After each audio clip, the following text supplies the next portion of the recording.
우리 지난 시간에 창세기를 공부했고요. 창세기는 요거는 변합니다. 요 숫자는 전체 장수를 얘기하는 겁니다. 그래서 출애굽기는 40장, 우리 지난주에 공부했던 창세기는 50장이잖아요. 그것도 우리가 상식적으로 외워야 됩니다. 창세기 50장. 창세기는 창조의 책이라고 그랬어요. 오늘 공부할 책은 출애굽기인데 전체가 40장으로 되어 있다. 출애굽기 전체의 주제가 뭐냐? 구속의 하나님입니다. 하나님께서 그의 백성들을 어떻게 인도하시고 구속하시는가. 그래서 전체적인 이 타이틀은 출애굽기 전체가 말씀하고자 하는 것은 구속의 하나님. 그렇게 보시면 되고요. 이제 넘어가서 출애굽기의 명칭에 대해서 이제 우리가 지난주에 공부한 것처럼 그 출애굽기의 명칭 그리고 기록자가 있는데, 명칭은 이 출애굽, 그래서 애굽에서부터 나왔다 그런 뜻입니다. 출애굽. 그래서 이제 우리가 그다 그런 뜻이에요. 밖으로. 그래서 나간다. 애굽에서 나온다 그런 뜻이고요. 탈출, 출발, 나옴 등으로 해석되는 책이다. 말 그대로 하나님께서 이스라엘 백성들을 애굽에서 해방시킨 것이다. 우리가 늘 알아야 될 부분이 하나가 있는데, 그 하나님의 시간이라는 게 있습니다. 하나님의 시간. 물론 그 야곱과 그의 자녀들 72명이 이제 가나안에서 애굽으로 가죠. 그리고 430년간을 애굽에서 살아요. 그러니까 이스라엘 백성들은 본인들이 430년을 살았다는 것을 나중에 역사적으로 알았는데, 사실 그들은 거기 살면서 430년 동안 산다는 것을 그들은 아무도 상상을 못했죠. 근데 하나님이 정하신 기간이 430년이었어요. 우리가 이거를 뭐라 그러냐? 하나님의 시간이다. 굉장히 중요한 얘기죠. 이 하나님의 시간이 있어요. 그러니까 우리의 인생 전체 여정 가운데 우리가 지난주에 공부하면서 신학적으로 그런 얘기를 했잖아요. 이제 여기를 알파라 그러고 쭉 나오고 여기를 이제 오메가라 그러는데, 이 세상 역사도 마찬가지고 우리 개인의 역사도 마찬가지예요. 그래서 하나님이 모든 시작 전에 하나님의 계획이 있었어요. 계획. 그 하나님의 계획에 의해서 이끌어 가시는 걸 뭐라 그랬어요? 이거를 섭리라 그래요. 섭리. 분명히 우리가 알아야 할 것은 하나님의 섭리는 반드시 하나님의 시간 안에서 움직인다. 하나님이 정하신 여기 계획하신 거 있잖아요. 하나님의 계획에 의해서 이제 모든 것이 운영되어져 가는데, 그것은 바로 하나님의 시간이다. 제가 늘 그런 얘기를 하잖아요. 하나님의 시간. 그래서 우리가 그걸 영어로 말하면 His, 하나님을 얘기할 때는 여기를 대문자로 써요. 그래서 His own time. 이걸 우리가 뭐라고 말하냐면 그분의 시간이다. 그러니까 이 세상에 일어나고 있는 모든 것들이 다 우연히 일어나는 것이 아니라 다 그분의 시간, 하나님의 시간 안에서 지금 움직여되고 운행되고 있는 것이다. 우리 인생도 마찬가지죠.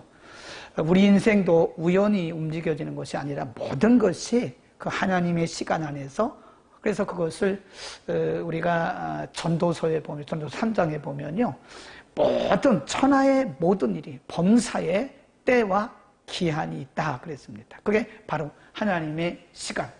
그래서 하나님의 시간 안에 하나님께서 해방시킨 것이다. 그 다음에 기록자는 모세다. 우리 지난 시간에 말씀드리면서 그런 얘기를 하면 안 된다고 그랬죠. 그 기록자는 모세인데 여기를 이 저자란 말을 쓰면 안 된다고 그랬죠. 저자는 성령님이라고 그랬죠. 우리 지난주에 그 성경 두 군데를 봤는데, 하나는 디모데후서 3장 16절, 한 군데는 베드로후서 1장 21절이다. 그래서 이 성경은 정확하게 성령의 감동을 받아서 성령의 감동을 받은 사람들이 하나님께 받아서 말한 것이다 그랬어요. 그러니까 사람은 저자가 아닙니다. 기록자가 모세다. 그것이 이해를 하시면 되겠고요. 그 다음에 이제 그 다음 페이지로 넘어가겠습니다. 첫 번째 부분은 1장부터 11장까지인데요. 이 부분은 이제 애굽에서 노예로 압박을 받으면서 살아가는 그 430년 동안의 노예 생활을 기록을 하고 있는 거죠. 그래서 여기 보면 하나님께서 모세를 그 애굽 왕에게 보내요. 우리가 보통 성경에 보면 이 바로란 말이 나오잖아요. 바로.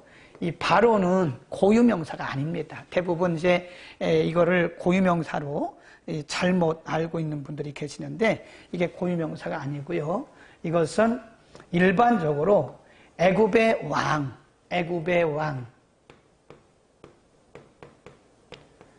이 애굽의 왕을 일컬어서 통칭적으로 쓰는 게 바로입니다. 바로. 그래서 바로 1세, 바로 2세, 바로 3세 그렇게 얘기하잖아요. 근데 우리가 번역을 할 때 옛날 어른들이 번역을 하실 때 그냥 애굽의 왕을 바로라고 썼어요. 그러니까 우리가 전통적으로 바로가 고유명사인 줄 알아요. 어떤 사람의 이름인 줄 아는데 바로는 고유명사가 아닙니다. 사람 이름 아니고 애굽의 왕 전체를 통틀어서 통칭해서 말할 때 우리가 바로라고 얘기한다. 그래서 이 하나님께서 이스라엘 백성들을 해방시키는 과정을 보면요. 그게 단순하지가 않아요. 10번이나 거기 보면 10번이나 10번이나 애굽 왕에게 가죠. 예, 그래서 그때마다 하나님이 첫째 재앙, 둘째 재앙, 셋째 재앙, 넷째 재앙 그리고 마지막 10번째 재앙을 내리실 때에 드디어 애굽 왕의 마음이 움직여요. 출애굽기에 보면 왜 하나님이 그런 방법을 쓰셨나? 우리는 그거를 하나님의 방법이라 그러거든요. 하나님의 방법. 잘 생각하셔야 돼요. 10번. 이게 하나님의 방법입니다.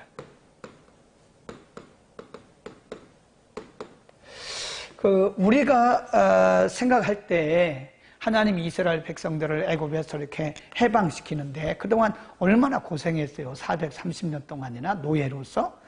하나님이 그들을 내보내실 것 같으면 쉽게 빠르게 하시지. 하나님께서 왜 그런 방법을 쓰셨나? 하나님께서 가면 갈수록 모세를 애굽 왕에게 보내시잖아요. 하나님이 시키신 대로 가서 말했어요. 근데 가면 갈수록 애굽 왕의 마음은 더 완악해져요. 근데 거기에 대해서 그 이유에 대해서 우리 잠깐 성경을 펴보고 하나님의 방법 우리가 알 필요가 있습니다. 그러니까 하나님은 모든 일들을 빠르고 쉽게 하시지 않는다.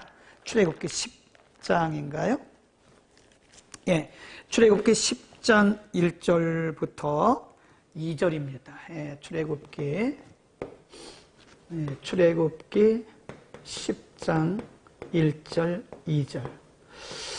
하나님이 왜 쉬운 방법을 통하지 않고 그렇게 어렵게 10번이나 그러니까 어떻게 보면 모세와 아론은 애굽 왕에게 가면서 아마 실망했을 거예요. 하나님이 시키시는 대로 했고 하나님의 방법대로 했는데 말했는데 이왕이면 애굽 왕이 쉽게 어서 가라고 말해야 되는데 가면 갈수록 애굽 왕의 마음이 더 완악해지는 거예요. 그 이유를 10장 1절에서 말씀했어요. 출애굽기 10장 1절 한번 펴보세요. 다 같이 펴니다. 출애굽기 10장 1절 여호와께서 모세에게 이르시되 바로에게로 들어가라. 내가 그의 마음과 그 신하의 마음을 어떻게 완강케 함은 나의 표징을 그들 중에 보이기 위함이며 너로 내가 애굽에서 행한 일들 곧 내가 그 가운데서 행한 표징을 내 아들과 내 자손의 귀에 전하게 하려 함이라. 너희가 나를 여호와인 줄 알리라. 안단 말은요, 그 지식적으로 아는 게 아닙니다. 경험입니다. 경험. 그러니까 하나님께서 이스라엘 백성들을 애굽에서 이렇게 해방시키시는데 10번이라고 하는 긴 시간, 어떻게 보면 모세로서는 굉장히 참 안타깝죠. 하나님이 시키신 방법대로, 하나님이 말씀해 주신 대로 했는데도 불구하고 애굽 왕의 마음이 점점 더 완악해지는. 근데 분명히 10장 1절 2절에서 뭐라고 그랬냐면 내가 너희에게 표징을 주기 위함이다. 그러니까 여러분, 우리가 어떤 일을 하는데 쉽고 빠르게 되는 게 은혜가 아닙니다. 우리가 잘못 생각하면 뭐든지 내가 원하는 시간에, 내가 원하는 방법대로, 내가 기도한 제목대로 응답이 되면 그것이 은혜라고 생각할지 모르나 하나님은 그런 방법 잘 안 쓰시요. 그러니까 우리가 초신자 때는 그런 방법 쓰십니다. 근데 우리의 신앙이 점점 성숙해 갈 때는 그런 방법 잘 안 쓰시고요. 하나님을 알리시기 위해서 하나님 의도적으로 시간을 더 이렇게 딜레이 시키는 경우가 많다는 거예요. 점점 이렇게 늦게. 그래서 하나님의 방법이에요. 10번이라고 하는 것은 하나님의 방법인데 하나님을 경험을 통해서 알아가도록. 하나님은 지식으로 아는 게 아니잖아요. 네. 물론 성경을 통해서 우리가 지식으로 하나님을 알고 우리의 삶을 통해서 하나님을 경험하고 써놓으세요.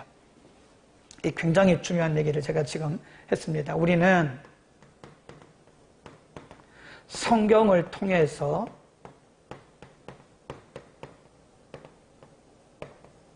하나님을 배우고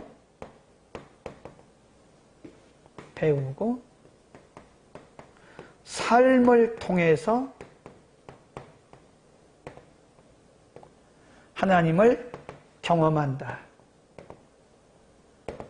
그러니까 이 경험이 있는, 이 체험이 있는 신앙이 성경을 우리 삶을 통해서 경험했기 때문에 체험이 있는 신앙이 견고한 신앙이죠. 그래서 이렇게 조금 어려운 말을 한 번 더 써볼게요. 그래서 이렇게 성경을 통해서 아는 하나님을 우리가 객관적 지식 그럽니다. 잘 보이나요? 네. 잘 보이시죠? 혹시라도 안 보이시면 누구라도 댓글을 남겨주시기 바랍니다. 그리고 이렇게 우리가 개인적으로 삶을 통해서 하나님을 경험하는 것을 이거를 주관적 지식 그래요. 하나님을 아는 지식이 너무 잘 보이죠? 하나님을 아는 지식이 이렇게 두 가지가 있는데 성경을 통해서 우리가 하나님을 객관적으로 알아요. 그런데 우리가 성경을 통해서 객관적으로 하나님을 잘 안다 할지라도 배웠다 할지라도 우리가 주관적으로 그 하나님을 체험하지 못하면 그 신앙은요 든든하지 않습니다. 흔들려요. 이론적인 신앙이에요. 그러니까 머리로는 알고 있는데 우리의 삶을 통해서 경험을 못했기 때문에 그런 경우는 신앙이 흔들리는 경우가 많습니다. 그래서 이 하나님을 아는 지식은 하나님을 아는 지식은 이렇게 성경을 통해서 객관적인 것과 우리의 삶을 통해서 경험하는 주관적인 것이 다 필요하다. 그렇게 생각을 하시면 되겠습니다. 그래서 1장부터 11장까지는 애굽에서의 삶을 기록을 하고 있고요. 그 다음에 두 번째 하려면 또 나갔다가 들어와야 되는데 이렇게 해야 됩니다. 이번엔 제대로 됐어요. 두 번째 부분은 조금 이따가 이제 지도를 우리가 전체 펼쳐놓고 말씀을 드릴 거예요. 12장부터 18장까지인데 이때는 애굽에서 출발해요. 그래서 홍해를 건너죠. 마라와일림을 거쳐서 신광야를 지나서 맨 아래 부분이 여기가 이제 시내산이에요. 시내산까지 오는 그 과정을 기록한 것이 12장, 18장이고요. 이 부분은 제가 조금 있다가 지도를 준비를 했는데 지도를 함께 봐가면서 설명을 하겠습니다. 예, 이제 많이 들어오셨네요. 그 다음에 이제 세 번째 부분이 시내산에서 머문 기간입니다. 이 기간이 학자들에 따라서 한 1년 정도, 또 어떤 분에 따라서는 뭐 1년이면 12개월이잖아요. 그래서 어떤 분은 1년 조금 더 넘는다 하는 분도 있어요. 어쨌든 여기가 굉장히 중요해요. 12장부터 40장인데 시내산에서 머물면서 하나님께서 시내산 꼭대기로 모세를 불러요. 그리고 거기서 40일 동안 있으면서 하나님께로부터 율법을 받아요. 10계명을 포함한 율법을 받습니다.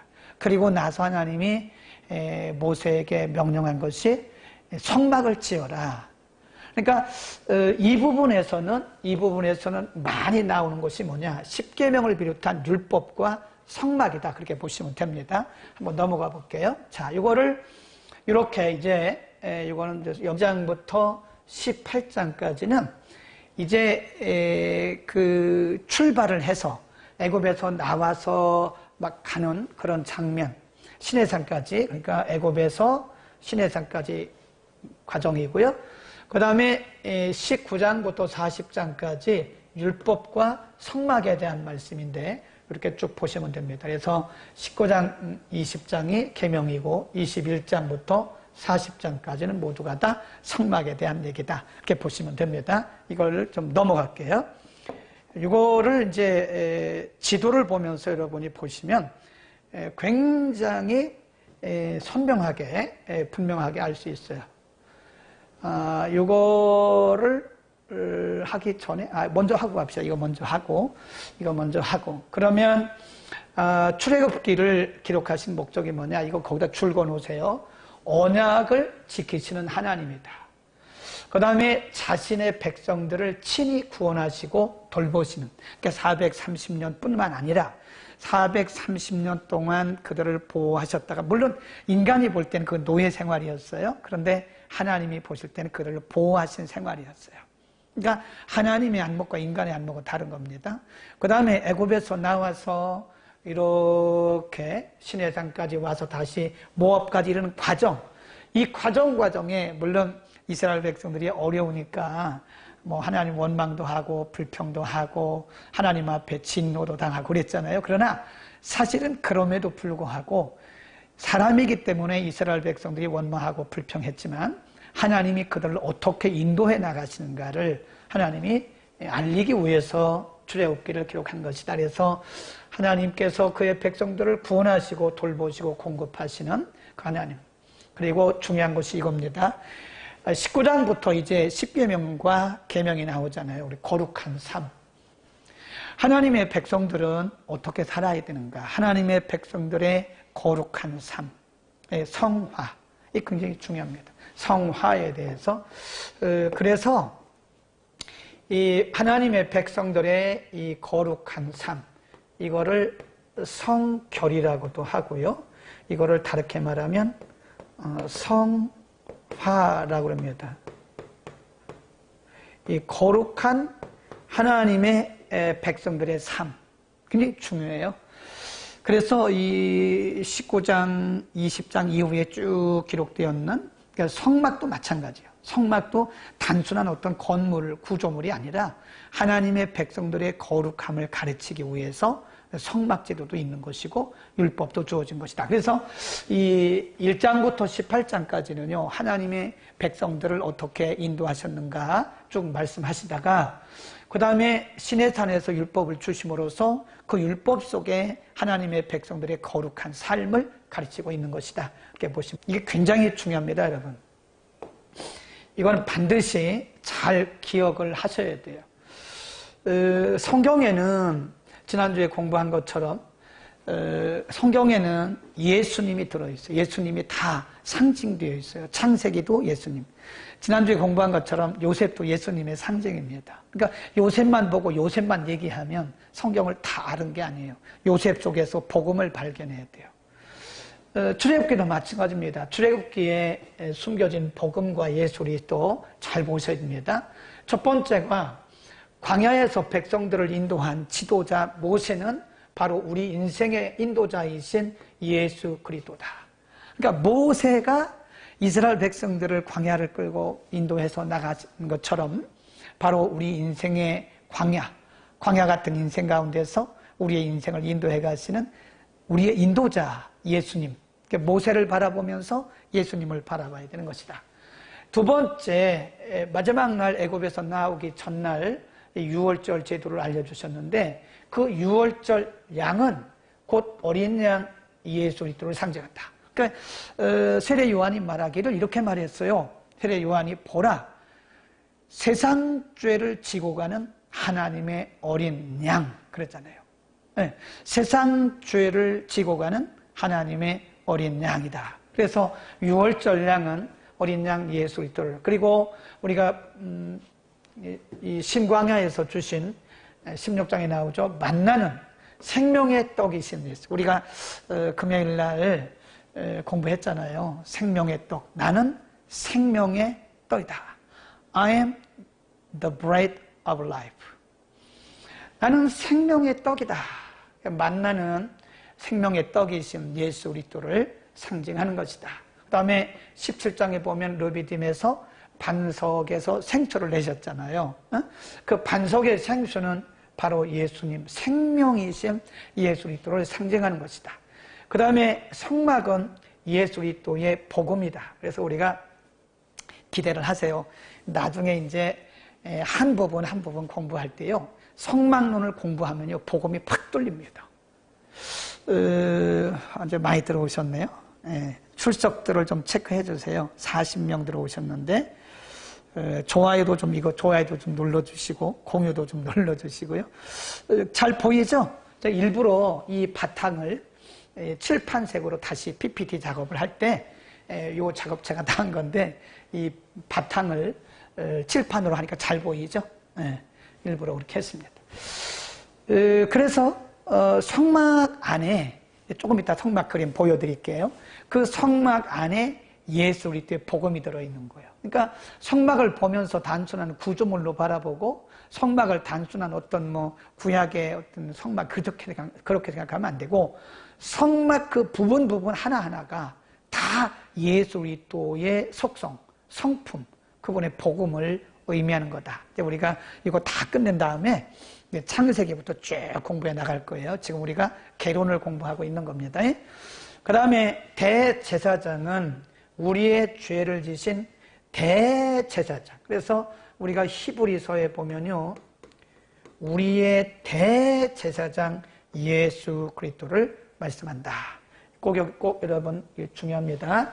이게 시험에 나옵니다. 이거 이와 같이 출애굽기는 하나님에 관한, 하나님의 구원에 관한 책이다. 이게 굉장히 중요합니다.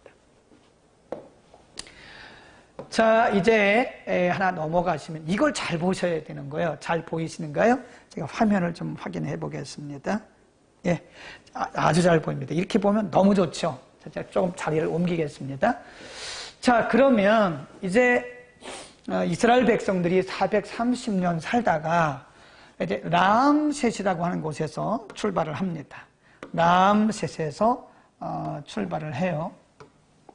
빨간 거로 합시다.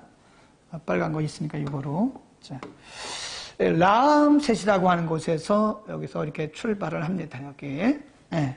그래서 숲곳에 하나님이 진치라고 그랬고요. 그 다음에 그림은 이렇게 되어 있지만 사실은 이렇게 건너서 이렇게 추정을 하는 거예요. 이 홍해가 이렇게 딱 붙어 있는 것이 아니라 일부가 이렇게 떨어져 있는데, 이스라엘 백성들이 건너도록 하나님이 인도하신 부분이 이 부분입니다. 이렇게 건너요. 홍해를 건너고 14장에 보면 거기서 이스라엘 백성들이 찬양을 하고 그러잖아요. 그러다가 조금 가다가 이렇게 오니까 마라라고 하는 곳에 이르렀는데, 원래 이 지역 이름이 마라가 아니에요. 마라란 말은 쓰다, 쓴 그런 뜻입니다. 쓴. 이스라엘 백성들이 마라에 이르렀는데 물은 있었는데 물이 쏘서 마시지를 못해요. 그러니까 또 하나님 앞에 원망하잖아요. 그러니까 하나님께서 모세에게 지시를 하세요. 여러분 잘 보셔야 돼요. 이 과정은 하나님이 누구신가, 하나님이 백성들을 어떻게 인도해 나가시는가를 가르치는 시간이에요, 이게. 그래, 광야 학교라고 그래. 굉장히 중요한 얘기죠. 그래서 우리는 이거를 광야 학교, 제가 제일 좋아하는 말 중에 하나가 광야 학교입니다. 광야 학교.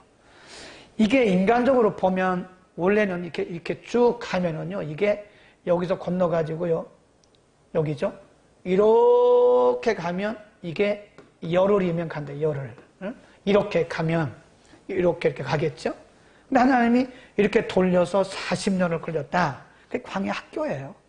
하나님을 주관적으로 가르치시는 거예요.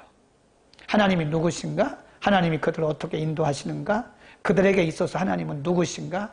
네, 하나님이 있어서 그들은 어떤 존재인가를 가르치기 위해서 그런 것이다.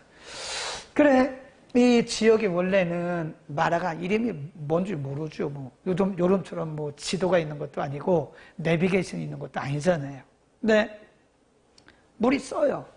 막 원망하는 거예요. 근데 하나님께서 모세에게 지시하세요. 네, 거기 보면 우리말 성경에는 나무 그랬는데 거기 보면 a tree, 한 나무, a tree, 한 나무를 하나님이 지시하셨어요. 그래서 그 나무 가지를 꺾어서 그 쓴 물에 넣으니까 그 쓴 물이 단물로 바뀌었어요. 그래서 마라라는 말은 원래 쓴 또는 뭐 쓰다 그런 뜻입니다. 그래서 자기들이 붙인 거예요. 아, 이 물이 쓰니까 마라라고 하자. 그래서 오늘날까지 그곳을 마라라고 합니다. 꼭 기억하셔야 됩니다. 그 물이 써서 백성들은 원망하고 불평했지만 하나님은 거기에 반드시 방법을 놔주셨어요.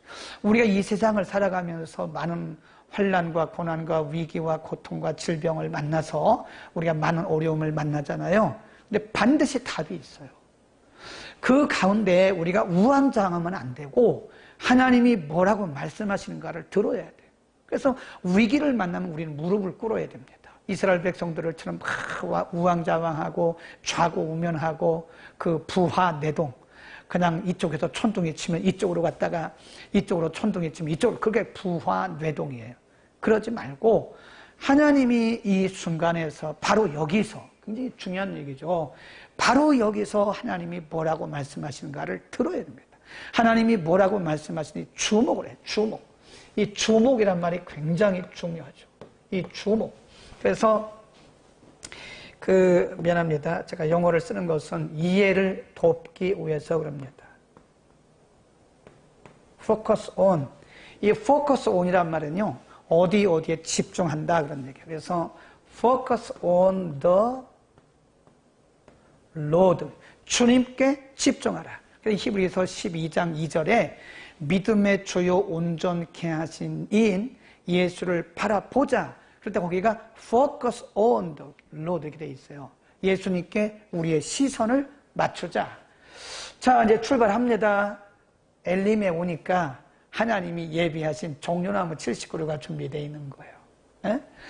여기서는 얼마나 힘들었어요. 물이 써서 못 마신다가 아우성 쳤는데 그래서 조금 가니까 엘림에 이르러서 여기 하나님께서 종려나무를 준비해 놓으신 거예요. 자, 신광야에 옵니다. 다시 먹을 것이 없으면, 여기는 광야죠, 말 그대로. 먹을 것이 없으니까 또 막 원망하는 거예요. 그러니까 하나님이 또 여기서 만나와 메추라기를 먹여주셨어요. 그렇게 해서 이렇게 쭉 옵니다. 여기가 시내산이에요. 여기서 이제 뭘 받아요? 율법을 받는 거죠. 여기서 율법을 받고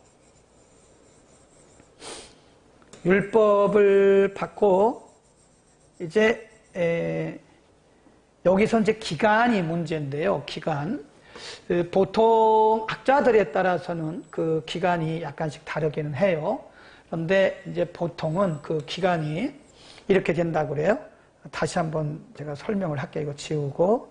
잘 지워지죠? 깨끗하게. 이렇게 손으로 해도 지워집니다. 이렇게. 손으로. 손바닥으로 해도. 얼마나 좋은 시대예요. 이렇게 우리는 이 땅에 있는 모든 거 하나님이 주신 거로 생각하고 복음을 위해서 최대한 선용해야 돼요. 복음의 진보와 하나님의 영광을 위해서 최대한 선용해야 됩니다. 이 멋진 거를 두고 안 쓰면 안 되잖아요. 그래서 사람들마다, 그 학자들마다 주장하는 게 조금씩 달라요. 그런데 대체로 어떻게 보냐면, 람셋을 출발해서 여기 시내산까지가 이렇게 직선으로 오게 되면 240km쯤 된다고 그래요. 이렇게 쭉 오면. 그래서 그거를 하루에 예를 들어서 뭐 24km, 예를 들어서 또 하루에 200만 명이니까 하루에 어떤 경우는 80km. 근데 이스라엘 백성들이 뭐 매일 똑같이 걸었겠습니까? 어떤 때는 많이 가고 어떤 때는 적게 가고 하나님이 인도하신 대로 온 거니까. 그래서 대체적으로 여기서부터 여기까지 오는 거리가 보통 2개월 정도 걸렸을 것이다 이렇게 보는 거예요. 물론 그 이상 보는 사람도 있긴 합니다. 그 다음에 시내산에서 머무른 기간이 약 1년 정도 될 것이다. 그래서 12개월 정도 될 것이다. 그래서 14개월에서 16개월, 많게는 여기서부터 여기까지 그리고 머문 시간까지 합쳐가지고 1년 6개월 또는 1년 8개월을 보는 분도 계십니다. 네, 또 몇 분이 빠져나가셨네요. 끝까지 다 보셔야 되는데.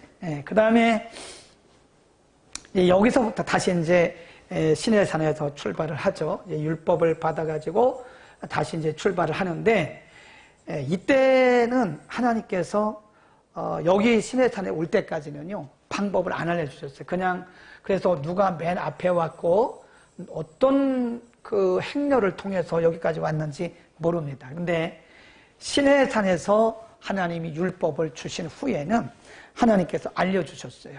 12지파잖아요. 12지파인데 앞에는 누구 이제 그거 나중에 공부할 거예요.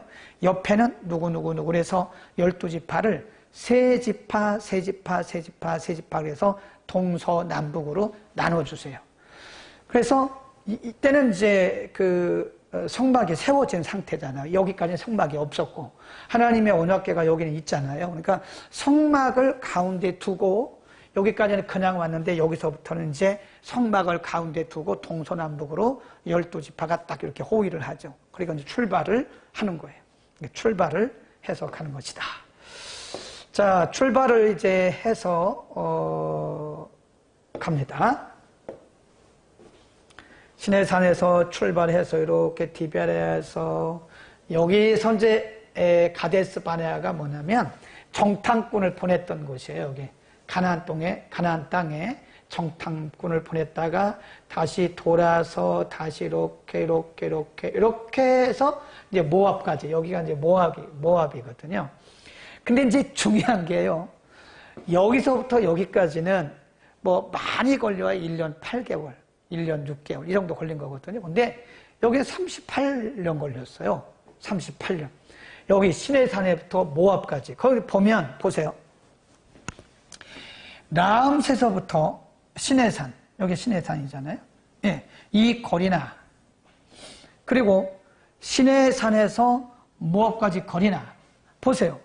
어떻게 보면 여기가 더 가깝잖아요. 그렇죠? 여기가 훨씬 더 가깝잖아요. 여기는 훨씬 더 멀잖아요. 근데 여기는 1년 6개월에서 1년 8개월이 걸렸고 여기서부터 여기까지는 38년, 38년. 그것도 하나님의 시간인 거예요. 왜 그랬을까요? 물론 그 하나님께서 의도하신 거기 때문에 우리가 다 알 수는 없지만 하나님께서 이 과정, 보세요. 여기 오는 과정은 굉장히 순조롭게 왔잖아요. 빠르게. 순조롭게 왔다. 여기 보세요. 빙빙빙빙빙빙빙 하나님 이들을 막 돌리신 거예요. 그래, 이게 광야 학교라는 거예요, 이게. 네? 광야 학교. 이거 보세요. 38년이나 걸렸다니까요. 38년. 네. 여기가 38년. 여기가 1년 8개월. 어쩌면 여기가 더 가깝지요. 그런데 여기가 더 오래 걸렸다는 것은 이제 성막이 세워진 이후에 하나님께서 이스라엘 백성들의 삶을 가르치는 거예요. 그러니까 어떤 때는요, 우리 인생에 있어서 하나님께서 속도를 굉장히 빠르게 인도하실 때가 있고요. 어떤 때는 굉장히 더뎌요. 네. 우리 반드시 기억해야 돼요. 그러니까 하나님이 항상 같은 속도로 우리를 인도하시는 게 아니에요. 또 항상 같은 방법으로 인도하시는 것도 아니에요. 하나님께서 우리를 훈련하셔야 된다고 필요하실 때는 하나님이 전혀 생각하지 못했던 그런 방법으로 속도가 늦어요. 그러니까 우리가 기도하면서 때로는 낙심하고 절망하잖아요. 하나님이 내 기도를 응답하신 거야? 아닌 거야? 네. 이거 왜 이렇게 힘든 거야? 그때가 바로 요때라고 보시면 돼요. 학교에서 우리가 수업을 하는데 같은 과목 배우는 게 아니잖아요. 1학년 때 배우는 거 쉽잖아요. 2학년, 3학년 점점 어려워지죠. 중학교 가면 더 어렵죠. 고등학교 가면 더 어렵죠. 대학교 가면 더 어렵죠. 그러니까 점점 우리의 신앙이 이렇게 이거를 하나님이 우리의 신앙을 뭐라고 하냐면 우리의 신앙을 성숙시킨다 그래요. 성숙. 성장과 성숙은 다릅니다. 네. 진성, 전성자 집사님도 들어오셨네요. 오늘 많이 들어오셨네요. 네. 그 학교의 목적은 바로 성숙입니다. 성장은요, 이렇게 보시면 돼요. 성장은 우리가 이제 이렇게 식물을 심잖아요. 식물. 논에다 예를 들어서 벼를 심었어요. 벼를 심었는데 성장이라고 하는 거는, 성장은 이렇게 외적으로 자라는 거예요. 외적으로. 써놓으세요. 여기다가. 외적으로 커가는 거예요. 성장.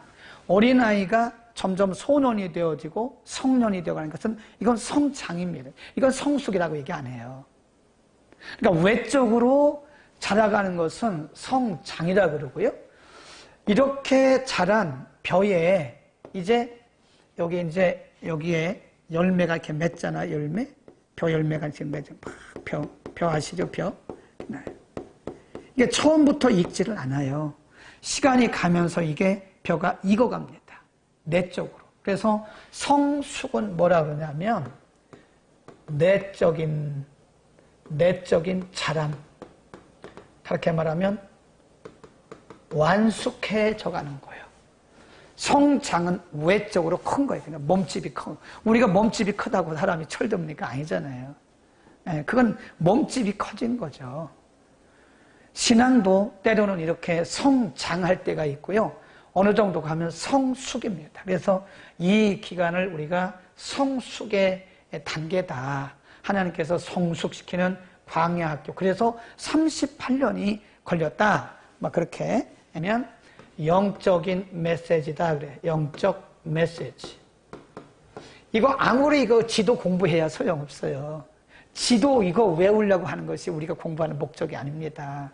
물론 이런 것들도 우리 머릿속에 넣어둬야죠. 근데 중요한 것은 하나의 영적인 메시지들을 이 과정들을 통해서 배우는 것이 중요하다. 아멘.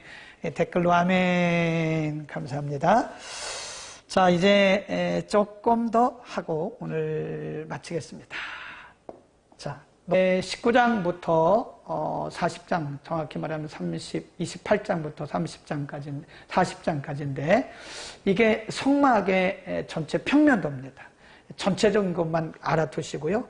나중에 자세히 공부할 때 이거는 반드시 공부해야 돼요. 반드시 공부해야 됩니다. 그래서 여기를 문이라고 합니다. 요 문 거리가요 12m인데 이 문은 항상 동쪽으로 하라고. 동쪽으로. 항상 동쪽으로. 그래서 지금도 그 이스라엘 가보면요. 유대인들의 회집소, 회당에 가보면 문이 항상 동쪽으로 되어 있어요. 네, 문이. 그 유대인들의 회당도. 근데 그때에 이렇게 모세에게 성막을 지으라고 말씀하시면서 문은 항상 동쪽으로 해라. 요것이 1m 20인데요. 이게 돌아가면서 48개가 있습니다. 48개. 여기를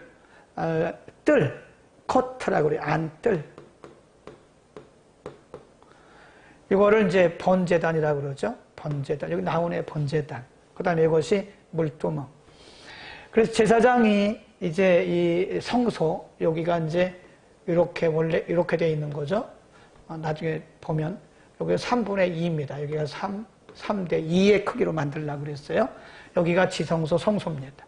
지성소에는 대제사장이 1년에 한 번 들어가요. 그리고 나머지 제사는 여기 성소에서 드리는 건데 이 전체를 회막이라고도 얘기를 합니다. 그래서 여기서 양을 잡아요. 여기서 양을 잡고 그 다음에 성소에 들어가기 전에 이 번제단에서 반드시 손발을 씻어야 돼요. 손발을 씻고 들어가야 됩니다. 여기서 손발을 씻지 않으면 죽습니다. 예, 이렇게 된 거고요. 이건 나중에 우리가 나중에 전체적으로 공부를 하겠습니다. 그 다음에 요거를 이렇게 좀 복잡하게 만들어 봤어요. 복잡하게.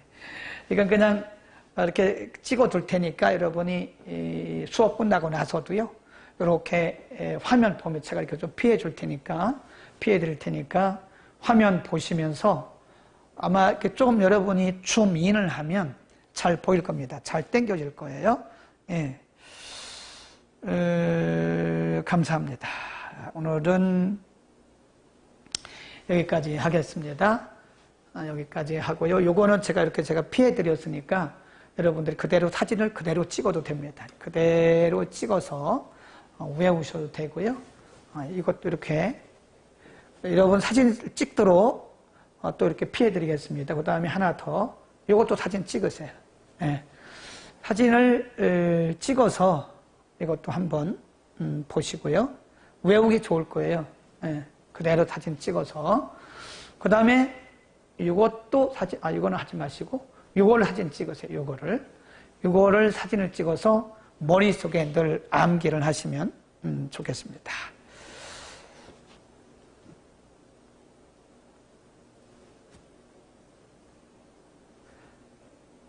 자, 여기까지 오늘 하고요. 네. 어떻게 많이 도움이 되셨나 모르겠어요. 성경을 이렇게 이제 우리가 개론이라 그러는데, 개론치고는 좀 자세하게 공부를 했습니다.